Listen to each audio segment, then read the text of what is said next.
down with the funk. Get down with the rhyme. Get down with the time. Get down with the pine needle from a tree. Get down with the fine. You parked in the wrong spot. You shouldn't park in handicap spots. That is mean and makes you lose your integrity as a human being. I can't trust you. Don't do that.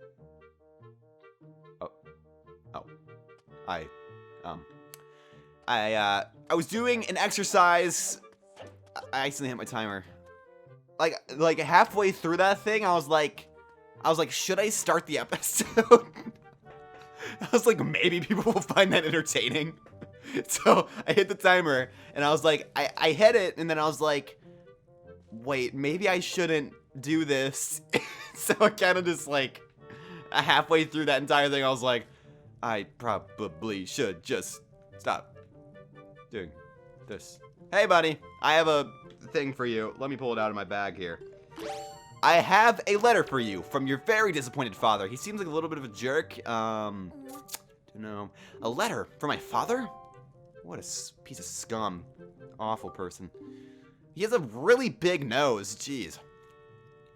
Oh, sure. Tell him to be brave. It's easy for him. It's not like he's the one who went through that horrible experience. And it's not like he has to get a scale from Faloo. Oh, jeez. You're in this letter too, you know. Poking your nose and...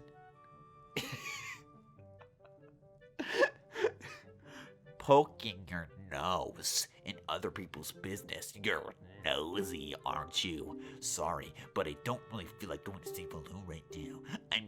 How am I supposed to get a scale from him when he's so upset? What? Are you trying to say that you can calm Baloo down? Psst, that's just a big fat lie. It's easy to say that you can do anything. Bragging doesn't cut the thing. I'll tell you what, if you find me someone who goes past all the outfield and driving roots against Baloo, then I'll listen to anything you say. Wow, what a brat. That's what you are. You know what you are? B-R-A-T. You're a bratty little B. Hole. That stands for butthole. If you didn't get it.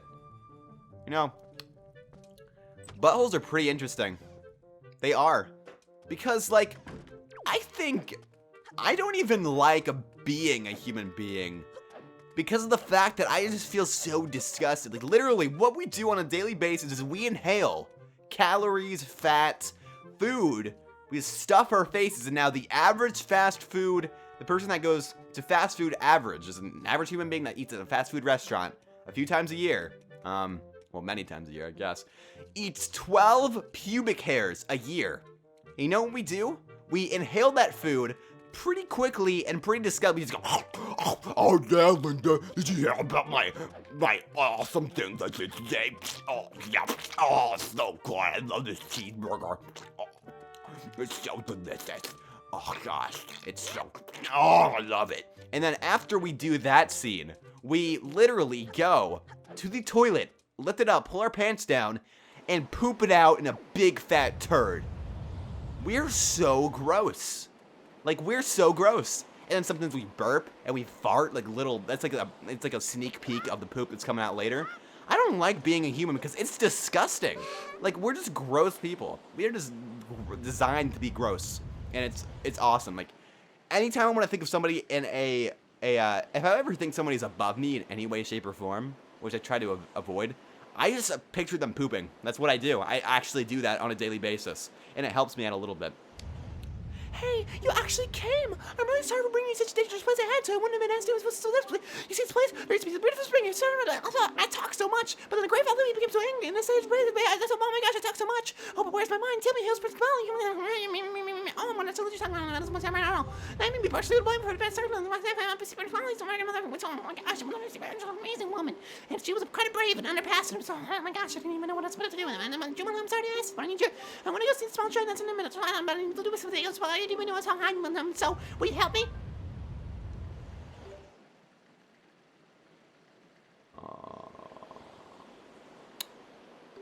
Okay. Whoa, thank you so much. Okay, pick me up.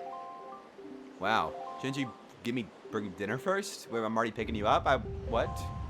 You're quite demanding. Quite a demanding young lady.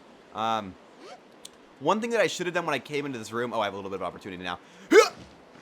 Get up there. Okay, nice. Okay. One thing that I probably should have done when I came in here was change the wind to north so that it actually would bring her up there immediately, but I had luck on my side, so awesome. I think now I'll be able to climb Dragon Roost, and don't worry, I'll be fine. I need to be an apprentice, blah, blah, blah, blah. I'm not exactly bursting with confidence, but look, if anything happens to me, please look after Prince Kamali. This is all I have to give you. I know it's not much, but please take it. I always love to imagine the exchange of this. Like, she... Obviously, the idea is that she tossed him the bottle, but... what if she tossed it, like, right over Link's head? And she throws the bottle at him. It just kind of goes over Link's head, and he has his, like, Link has his hands out, and he's, like, so happy to get the bottle. And it goes right over his head, perfect, clean over his head. And just smashes on the ground. And Link looks at it, and he starts sobbing, like, miserably. It's like, it's just in the bottle. In the bottle. That's would be hilarious. I wish that's how it worked, but no, unfortunately. Somebody animate that. Do it. Oh, and please don't tell anyone that I'm climbing Dragon Roost. It'll be our secret, okay? Well, good luck to both of us. Did you just wish yourself luck?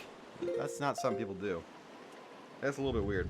Just a little bit. So, the magnificent puzzle of today is to take the bottle inside of the water. Take the water and put it inside of the bottle. Now, this is something that took me a very long time to figure out when I was actually playing on my own save file. But it makes a lot of sense, and you get it eventually. Nintendo is just so smart with the puzzles they make. It's perfect. They're so great at what they do. So you take the bottle, you put it on the flower, and if you're an MLG sniper like me, you take this and you wait a few seconds, and you throw it down on that rock, and boom, kabam, pop, bada boom, pop, pow. Frames drop every single time in this game, whether it be on the GameCube or the HD version. Frames drop when you throw that bomb onto that rock. It's a cool little thing for you to learn there. And now, for my next trick, my next speedrunning trick, here's a little thing for you. Here's something that's kind of cool that I hope I get on the first try, but this is a little something that you can do to save yourself probably like 15 to 30 seconds, depending on if you hit all these pots. So, you take this here, you throw it, you put it inside of there, okay? Perfect. Lands in there. Now you take this here, you wait for it to start going crazy, and explodes you in midair, and launches you to the other side. Skips, it takes, I think it saves probably like 10 seconds maybe, because you don't have to throw the next bomb into the pot. You launch yourself over, you lose a little bit of health, but who cares? It's like, whatever, it doesn't even matter. So it's all good.